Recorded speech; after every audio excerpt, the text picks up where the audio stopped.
magsasanib puwersa ang solid loyalista, ang solid BBM, at ang solid Pinklawan ever since Luzon, Visayas, Mindanao. Tapos na ang boxing.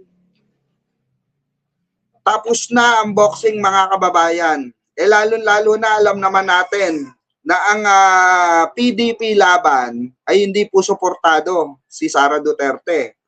Alam naman natin na nagmumurahan sila ni Bongo.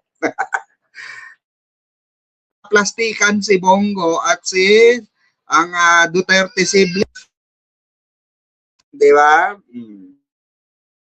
Po ang taong bayan ngayon, ang mas maganda nga daw na ano na lang, no, patakboy na lang ang ating mahal na Pangulo para maituloy, ma-guide, di ba?